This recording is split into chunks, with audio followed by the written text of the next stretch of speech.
Good morning my dear friends. आज हम Atlas की कक्षा में पुनः उपस्थित हुए हैं और हम लोग एशिया महादेश में चल रहे थे और एशिया महादेश के साउथ ईस्ट एशियन कंट्रीज का अध्ययन हम लोग कर रहे हैं, जिसमें आपने देखा है इंडो चाइना वाले पार्ट को और दूसरा आर्कीपिलागो वाले पार्ट को। तो आज इंडो चाइना के पार्ट में हम म्यांमार, जिसका पुराना नाम वर्मा था, उसको आज देखेंगे। तो आइए हम वर्मा का अध्ययन करें। म्यांमार, जिसका पुराना नाम वर्मा। अभी भी देखिए वर्मा में फिलहाल जो है सैनिक शासन है और म्यांमार की मान्यता पूरे वर्ल्ड में नहीं है इसकी। तो भारत जैसे देशों ने म्यांमार की मान्यता दी है नाम की, लेकिन आज भी यूके के द्वारा इसको मान्यता नहीं दी गई। उस यूके में वर्मा ही लिखा जाता है, इसलिए दोनों नाम अभी प्रचलित है। ठीक है, आइए हम इसका अध्ययन करें। यदि आप इसको देखिएगा तो ये भारत से सटा हुआ देश है, भारत का पड़ोसी देश है और यहाँ अरुणाचल प्रदेश, नागालैंड, मणिपुर और मिजोरम की जो सीमा है वो म्यांमार के साथ साझा होती है। ध्यान रखना है इसमें। और सबसे लंबी सीमा जो है म्यांमार बनाता है किसके साथ? भारत के अरुणाचल प्रदेश राज्य के साथ। इस तथ्य को भी आपको ध्यान में रखना है। अब यहाँ के देखिए पहाड़ों को देखें, यानी पर्वतों को देखें, तो पर्वत में आप ये देखिए, ये इस पर्वत को देख रहे हैं आप, एक ये पर्वत और एक ये पर्वत। तो अगर नजदीक से देखा जाए तो यानी बर्मा और भारत के नजदीक देखा जाए तो अराकान योमा है। यह क्या करता है? यह प्राकृतिक सीमा भी बनाती है, भारत और म्यांमार के मध्य प्राकृतिक सीमा का भी निर्धारण करता है। ध्यान रखिएगा इसको। और ये इसी के समानांतर एक के पहाड़ है, यानी पर्वत है, उसको पेगु योमा कहा जाता है।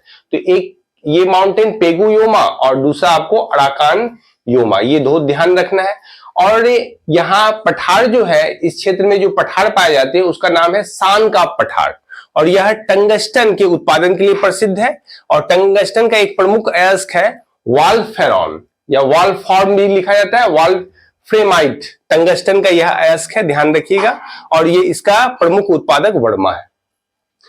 यहां देखिए हम, यहाँ इरावदी नदी को आप देखिएगा। इरावदी नदी म्यांमार की जीवन रेखा कहलाती है। जो स्थान गंगा का है वो स्थान म्यांमार में देख रहे हैं इरावदी नदी का है। और यांगून या रंगून शहर है इरावदी नदी के किनारे बसा हुआ है। इस चीज को आपको ध्यान में रखना है। अभी यहाँ ये देखिए, इसी को लैंग्वेज में लिखा गया है। भारत के पूरब में म्यांमार है और यह भारत के 4 राज्यों से अपनी सीमा साझा करती है। क्रमशः देख लीजिए, अरुणाचल प्रदेश, नागालैंड, मणिपुर और मिजोरम।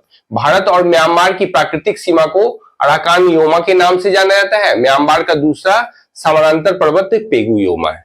तो अब म्यांमार को देख रहे हैं अभी। तो म्यांमार को आपने पिछले स्लाइड में पूर्णतः देखा कि कहाँ सान का पठार है, कहाँ अराकान योमा है, पेगु योमा, इस सब के बारे में आपने जाना है। रेखा चित्र के माध्यम से भी आप इसको सरल शब्दों में देख सकते हैं। रेखा चित्र बनाइए, इसको कॉपी पर अभ्यास कीजिए, कौन सा क्या क्षेत्र है तो आपको विजुअलाइज होगा हमेशा के लिए। तो इसमें देखिए क्या, यहाँ पे देखिए रेखा चित्र के बाद यहाँ एक पहाड़ है, तो ये इस पर्वत का नाम अराकान योमा। यहाँ देखें पेगु योमा है, ये दोनों समानांतर है पर्वत। और फिर देखिए ये साल्विन नदी और ये इरावदी नदी, आप देखें यांगून शहर यहीं अवस्थित है।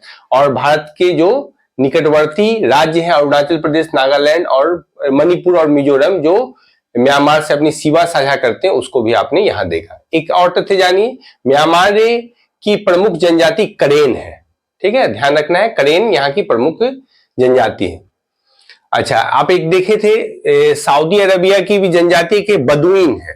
ठीक है, उसको भी ध्यान में रखना है, उसको भी नोट कर लीजिएगा, फैक्ट्स को आता है क्वेश्चन उससे। अब यहाँ ये इंडोनेशिया, हम दूसरे देश को देखें, इंडोनेशिया जो द्वीपीय समूह, द्वीप समूह में प्रमुख है, यानी आर्कीपिलागो में एक प्रमुख देश के रूप में।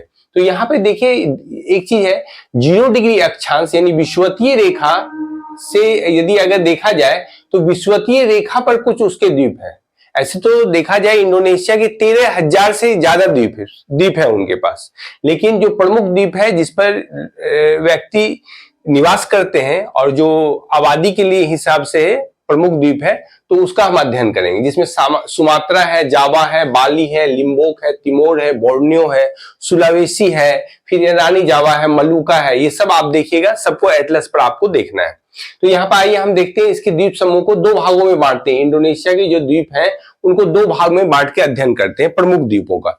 तो एक वो द्वीप जो अक्षांश पर अवस्थित है, यानी 0 डिग्री अक्षांश पर है, अवस्थित है, विषुवत की रेखा पर अवस्थित है, आप जान रहे ही रहे इसको। तो यहां से देखिए जीरो, तो ये देखिए सुमात्रा है, बोर्नियो है, सुलावेसी है, मलुका है, ईरानी जावा है। इसको आपको ध्यान में रखना है, यही क्रम से आता है। आपको एग्जामिनेशन के क्वेश्चन में आपको पूछा जाएगा कि ये कौन से द्वीप किसके पास अवस्थित है, तो आप इसको एटलस पर देखने का प्रयास कीजिए इसको। तो कम से कम 1 2 3 तो कम से कम ध्यान रखिए, सुमात्रा, बोर्नियो, सुलावेसी और मलुका।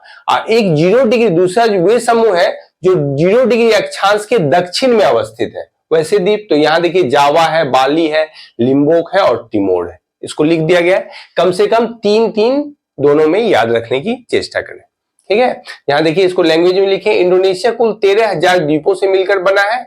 इन द्वीपों को 2 समूहों में बांटकर अध्ययन करते हैं, ऐसे द्वीप जो विषुवत रेखा पर अवस्थित है, ठीक है, और ऐसे द्वीप जो विषुवत रेखा के दक्षिण में अवस्थित है। तो इसको हम देखें। तो आज आप जाके इसको एटलस पर कोशिश कीजिएगा देखने का, ठीक है। देखिए एटलस पर यदि आप देखते हैं इसको, तो ये आप देख रहे हैं सुमात्रा को दिखाया गया है। सुमात्रा जो है दक्षिण पूर्व एशिया को आप देख रहे हैं, जिसमें देखिए सुमात्रा आप देख रहे हैं।